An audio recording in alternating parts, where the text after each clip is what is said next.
Hello ভিয়াস, আসসালামু আলাইকুম।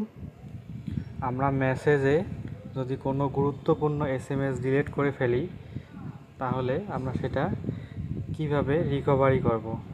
আমরা দেখেন এই মেসেজে যদি কোনো গুরুত্বপূর্ণ এসএমএস ডিলিট হয়ে যায়, আমরা এই প্রথমে মেসেজ অপশনটি ওপেন করে নেব।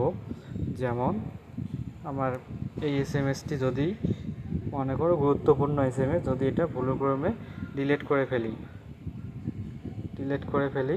তাহলে এটা আমরা কোথায় পাবো? এই মেসেজটি পাওয়ার জন্য আমাদেরকে এখানে থ্রি ডটে ক্লিক করতে হবে। থ্রি ডটে ক্লিক করার পর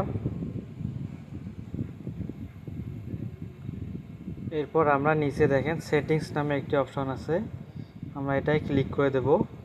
এটাই ক্লিক করার পর এখানে দেখেন রিসেন্টলি ডিলিট নামে একটি অপশন আছে, আমরা এটা অন করে দেব। এই অপশনটি অন করে দিলে এই ডিলিট হওয়া মেসেজ আমরা 60 দিনের মধ্যে আমরা এসএমএসটি রিকভারি করে নিতে পারবো।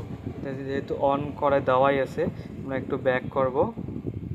ব্যাক করার পর আমরা আবারও থ্রি ডট চিহ্নে ক্লিক করব। ক্লিক করার পর এখানে দেখেন রিসেন্টলি ডিলিট নামে একটা অপশন আছে, আমরা এটাই ক্লিক করব। ক্লিক করার পর আমি যে এসএমএসটি ডিলিট করেছিলাম সেই এসএমএসটি এই এসএমএসটি আমরা এর উপরে ট্যাপ করে ধরবো। ট্যাপ করে ধরার পর এখানে দেখেন রিস্টোর নামে একটি অপশন আছে, আমরা এটাই ক্লিক করে দেব। ক্লিক করে দিয়ে এরপর আমরা ব্যাক করব। ব্যাক করলে এখানে দেখেন আমি এখান থেকে কিন্তু এসএমএসটি ডিলিট করেছি, আবারও কিন্তু এখানে কিন্তু এসএমএসটি চলে এসেছে।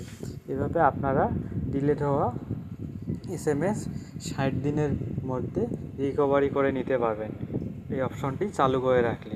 ভিডিওটি যদি আপনাদের কাছে ভালো লেগে থাকে তাহলে আমাদের চ্যানেলটি একটি লাইক, কমেন্ট, শেয়ার এবং সাবস্ক্রাইব করে আমাদের পাশেই থাকবেন।